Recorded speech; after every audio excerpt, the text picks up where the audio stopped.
On behalf of the Double Nickel Players, welcome to Murder on the Last Train to Clarksville. Now, please take your seat and make sure your ticket is at your place so that the servers will know your meal choice.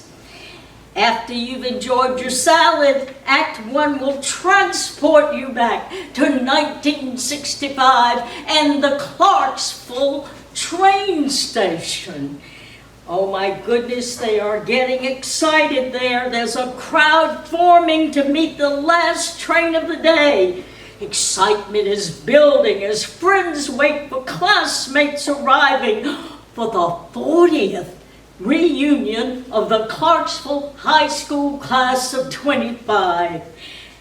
They will be coming for the dinner and the dancing at the Grace Hotel.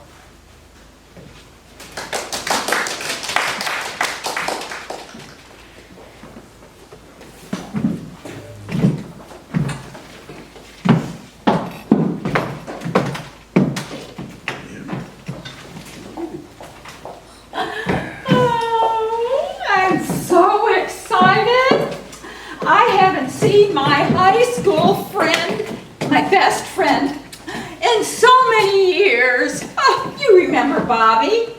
Well, she was supposed to get the earlier train, but she missed that train, so she got on the last train to Clarksville. Well, I'm here just to see as many of the classmates as I can to make sure they have arrived, since this is the last train. I am the committee chair for the reunion, you know, and I am trying to get everyone checked off the list as soon as they arrive. I am so excited. I have not seen some of these people for 40 years. I don't even know whether I'm going to recognize them, but I really wonder if they're going to recognize me. Well, I suppose y'all remember, I was the prom queen. I was hoping to visit with Johnny tonight. We have so much catching up to do with him being the prom king and all. He was such a cat. Oh, he was such a cute cat.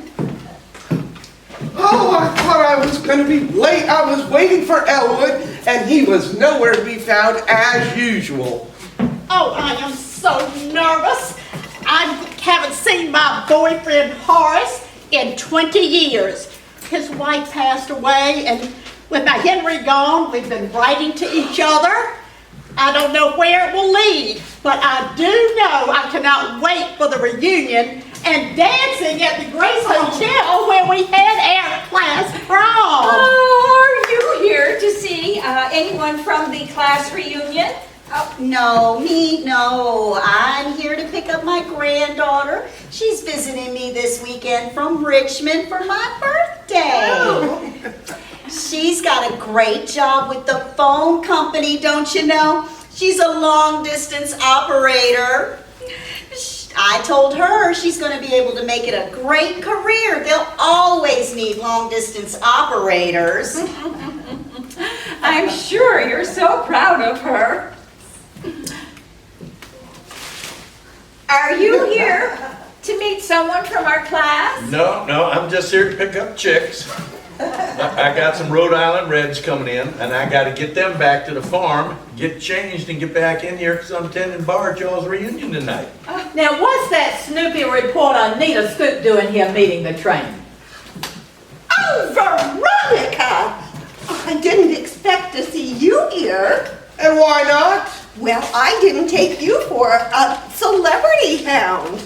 I was here to meet the classmates coming off the train. Oh, I did hear about some big do down at the Grace Hotel tonight. A class reunion, right? Yes, the mayor and I were both members of the class of 25, and it's our 40th reunion. But you're not here for the reunion, are you? We were here for the early train, and we didn't see you anywhere. Oh, no, I just heard from some friends up at the Richmond News Leader that famous author John Paul Wonder is supposed to be on this last train into Clarksville today. I understand he's written a new book, and he's being very elusive. Apparently he's given no interviews, and he's keeping it all a big secret until the book is released. Well, I plan to corner him when he gets off the train. I'm going to see if I can get an interview, an exclusive. Oh, it would be such a big feather in my cap. But I can't imagine, why is he coming to Clarksville? Unless it's for the class reunion.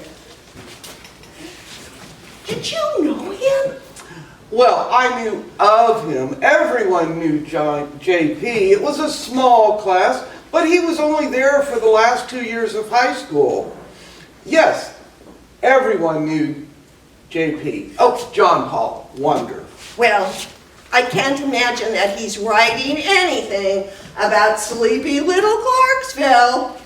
Well, I did hear it through the grapevine that he's writing a tell-all book about the time he lived here for 2 years with his grandmother. Oh, no. Yeah, and I also hear he is using real places around town, and some of his characters are actually based on real townspeople. Well, that's just gossip.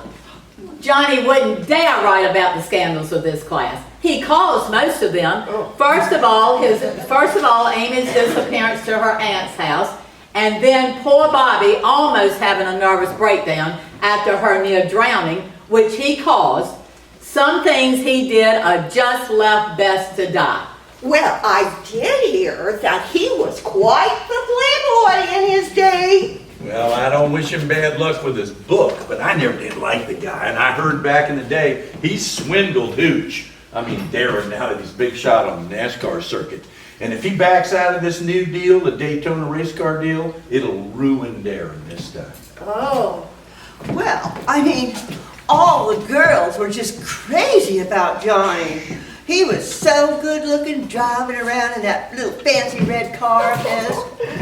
That fancy red car caused a number of dead cats, and plus it crippled Basil's sister. Oh. He probably sucked up on some of Hooch's moonshine. No, Darren's moonshine. And I don't think all the girls were so crazy about him. Look at the way he tormented poor Bobby. He had her crying every day.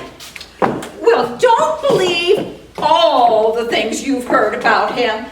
All those stories can't be true. Well, I heard from a friend in Washington that he has gone from bad to worse. He used his family connection to get hooked up with some newspapers and magazines, and he wrote exposés about the Washington elite. No. And now I understand he is involved in some shady business schemes. Ruthless business dealings that... Oh, stop! This is a happy town. He wouldn't do that, would he? Write a book about all of us? Oh. Well, I knew his grandmother, and she would be just heartbroken to find out that he turned out this way.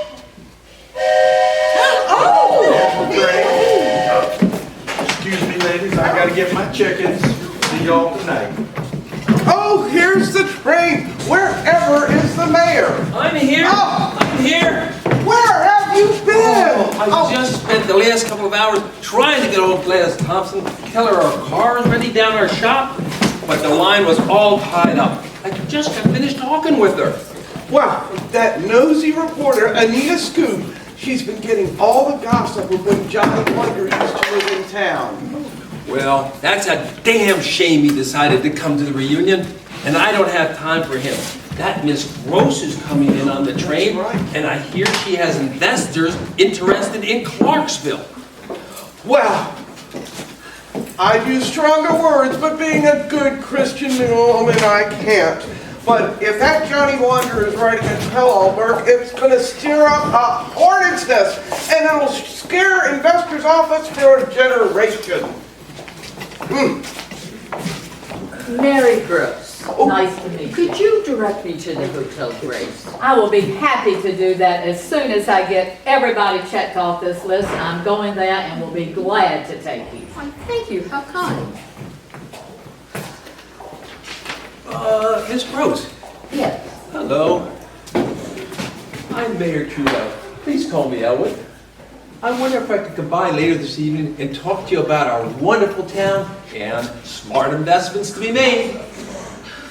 Elwood, I plan on being in the hotel lounge all evening. We can talk then. Oh, by the way, I saw someone on the train I know from DC, a John Wonder. I don't know why he's here, but you would be well advised not to go into any negotiations with him. I know from personal experience, he is quite unethical. Let's go back to train.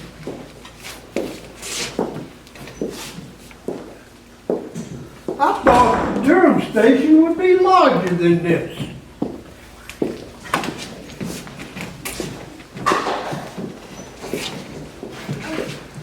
Help!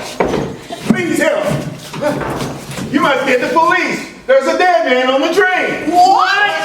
One of the passengers is dead. Are you sure? Oh, who is it? Maybe a heart attack. He's in the car where the Clarksville passenger was sitting. Just as I always have done, I was walking through to make sure that everyone was off before we pulled off to Durham. And he was still there, just sitting. I thought the man was sleeping or dead drunk because, my Lord, you should have seen how they were passing the bottle. But there he was with his head lolling off to the side. So I walked over and shook him. And holy Moses, a shish kebab skewer from the dining car fell out of his ear. The man is dead. Oh, but who is it, do you know? I have his wallet right here, but I didn't think I should look.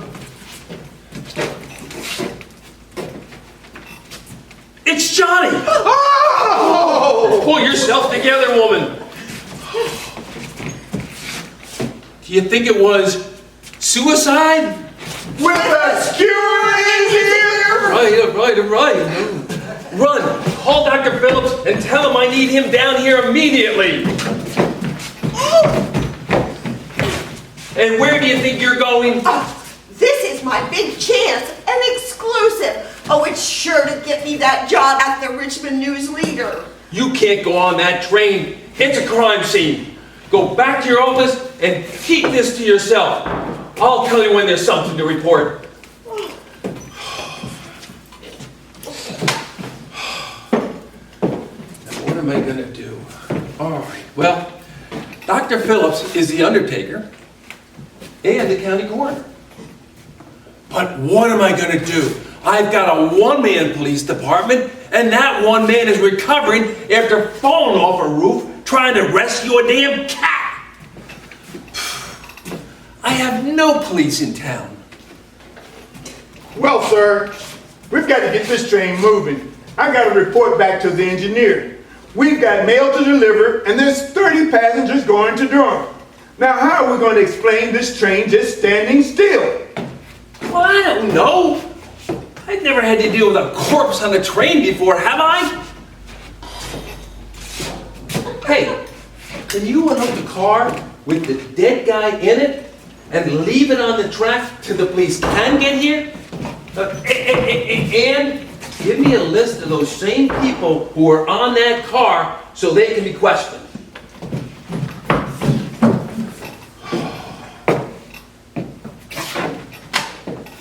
We've got to keep this quiet, or it's certainly going to ruin the reunion.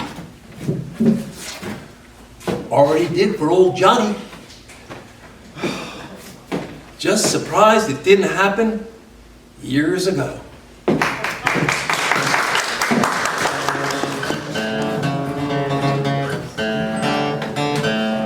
Say, you're pretty good. What's your name? Oh, I'm Billy Nelson. You probably heard of my little cousin, Willie Nelson. We're both musicians. but he's a lot better than I am.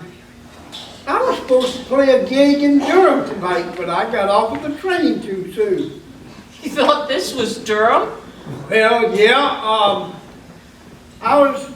had too many liquid refreshments on the train and kind of fell asleep and didn't hear the conductor, and I saw all the people getting off and I thought I was in Durham. I've never been in Durham or Clarksville before, so I wandered around town for a bit and realized I was in the wrong place, and then realized that the last train had left. I guess I'm stuck here for the night.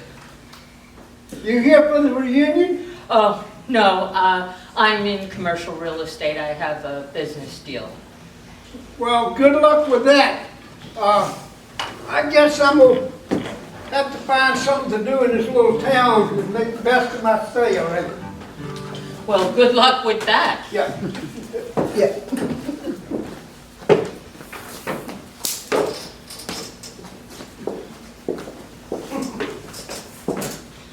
Who was that? Some wandering minstrel who got off at the wrong stop. Oh, I saw you at the train station today, and I overheard you tell the mayor you were going to be meeting him here tonight. I'm the reporter with the Clarksville Register.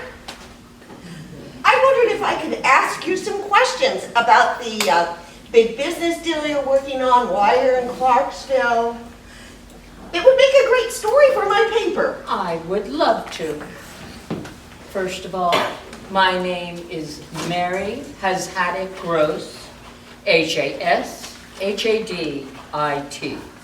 I'm in commercial real estate, and as you're probably aware, the depot is closing in a year or so. And I have clients who are interested in the depot building, and they want to move it to a theme park. Interesting. Well, I'm sure that's going to make a very good story for my paper. But I'm actually here tonight to talk to some classmates of a fellow named John Paul Wonder. They call him Johnny.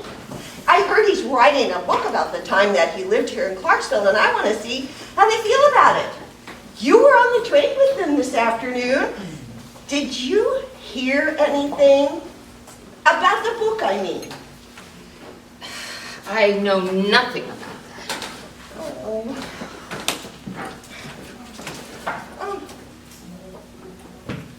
I thought I heard them coming. Oh, here they are. I can't believe how some of these people have changed. I wasn't really familiar with Elwood. Imagine him as mayor. And Mousy Myrtle, boy, she turned out to be a looker. Oh, I'm so glad you guys came. I am Anita Scoop from the Clarksville Register, like I told you in my note. And this is Mary Hashadit Gross. She's in from DC working on a big business deal here. She was on the train with you. Maybe you saw her today? No. Well, why don't you all introduce yourselves, and then I'll know who's who, and we can get started. Certainly. My name is Lily Ray Springman. That's Lily with one L. One. My name is Roberta Knuckles, known as Bobby to most of you here. Basil Holiday. Good to meet you. I'm Amy Merriweather Bedwell. Darren McCoy. Darren. Is Darren now? What happened to Hooch? Can't you just forget about high school and all that juvenile hogwash? Sometimes I just wish we could forget about high school altogether. You know, Anita, you say in your note here that you want us to help you write a profile on our celebrity classmate, John Paul Wonder. Yes. Well, I wonder where he is. He was on the train with us, loitering over all of his glorious expos. But you understand that his alcohol problem was legendary during his high school years. And boy, was he belting them back on the train. Wait, I'm so sorry. Johnny was drunk driving that night in your sister's car. I'm so sorry. And with her ending up in a wheelchair. Isn't that terrible? He was wasted on moonshine. Well, I hear that Johnny has a bad reputation in D.C. Illegal money deals and everything like that. Oh, Mary, you're from Washington. Would you happen to know Johnny? I know him enough to avoid him at all costs. He's caused me to lose money more than once. Well, I'm just so happy that you all came here tonight to help me write this profile on Johnny. I know that he was in school with you his junior and senior year, and that you all traveled in on the train together today. So I assumed that you had lots of time to catch up today. Well, personally, I think you picked the wrong classmates if you're looking for a hometown boy makes good profile. Oh, Yes. As I remember my Shakespeare, we come not to praise Caesar, but to bury him. Well, yes, Darren, I heard from some of your classmates that you are very well known on the NASCAR circuit, that you have a race car, and that John Wander is a sponsor. Oh, he was. He left me holding the bag. I hope I can get another investor before Daytona. I sure have put a lot of money in this NASCAR thing. Brother Darren, why in the good name of God would you ever trust Johnny again? He bankrupted you, made you go bankrupt a long time ago. Are you so desperate for money that you would take it from the devil himself? There he was, riding that fancy red sports car, drunk on moonshine that you supplied, through town, and finally crashing into my sister's car. Almost killed her. Now she's destined to be in a wheelchair the rest of her life. That Johnny's evil. To me, he's the devil. Can I have an amen? Amen. Amen. Well, I couldn't believe it when I saw him on the train. Big as life. Boasting about his high school conquests. And him being indicted for corporate crimes. So, can you tell us more about that?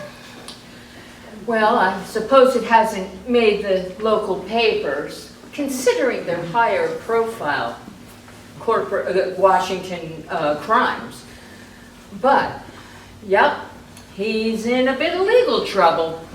But I bet you that sale of that book is so he can pay off his lawyers. Oh, I hope he doesn't get away with it. Mary, you seem to know Johnny very well. What did he do to you? He squashed several of my business deals. When I saw him on the train, I was hoping he wasn't here to squash yet another one. Well, poor Bobby here knows exactly how cruel he can be.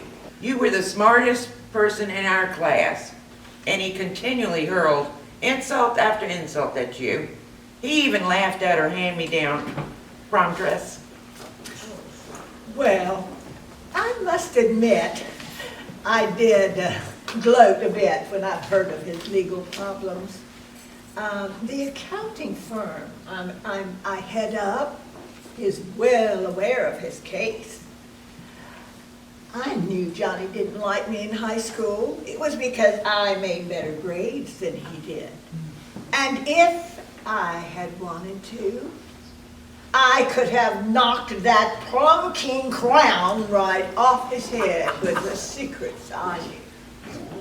Wait, Amy, I heard that you had something hot and heavy going on with Johnny. At least that's what the locker room talk was. Have you been keeping up with old Johnny?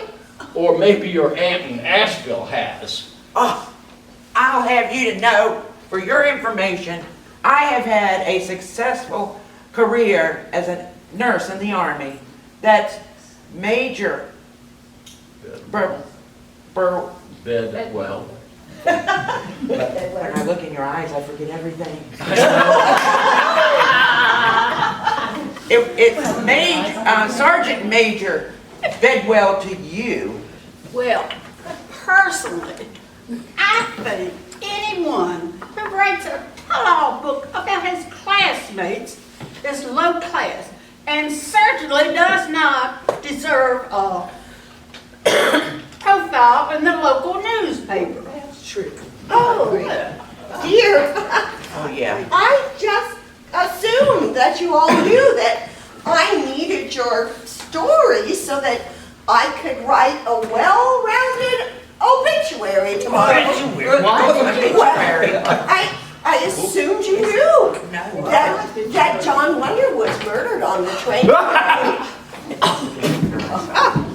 When you all got off the train, he was found with a shish kebab skewer in his ear. Oh, go ahead and laugh. But you know what? I got the names of the people in the car from the conductor. And the 6 of you were the only ones that were in the same car as John Wonder. That means that if it was for love, revenge, or money, one of you is the murderer. And I want the scoop. No. Well, Brother Dare and I saw you, Mary, slap Johnny silly in the diner car. Well, he deserved it. Yes, I saw you argue with him hot and heavy, and I was certain that blood was going to be spilled. Well, yeah, we had an argument. He did pull out a Daytona, but I got it this time. I got insurance on my investor, so I don't even care. I don't need him anymore. Amy, you're a nurse? Yes. Don't you think you know at least 10 ways of killing somebody without getting found out? Actually, I know 50 ways to lose your life.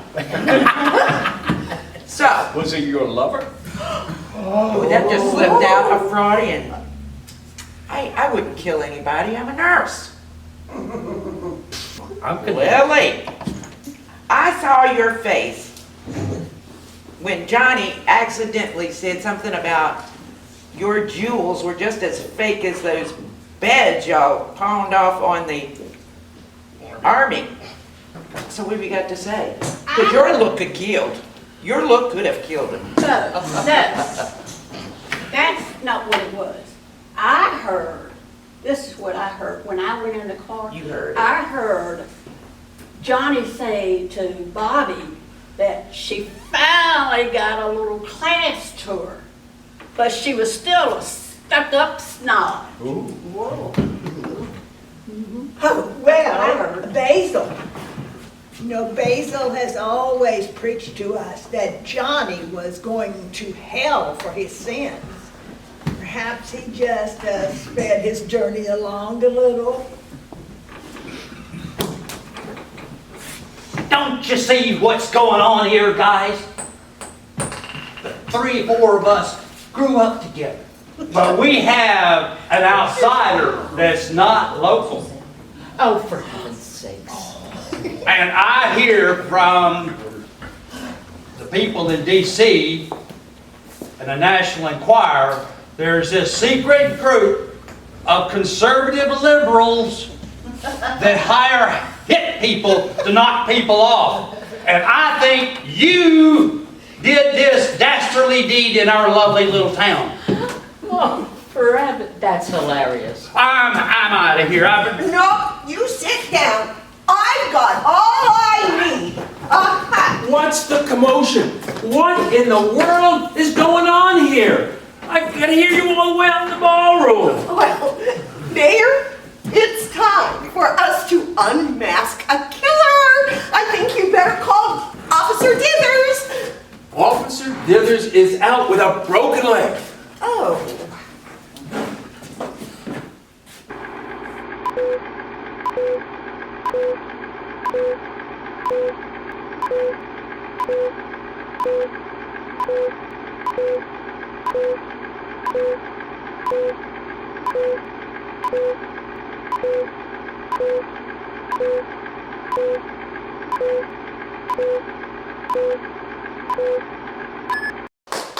We want to thank you, our audience, for joining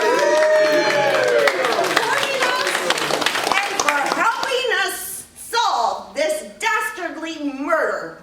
We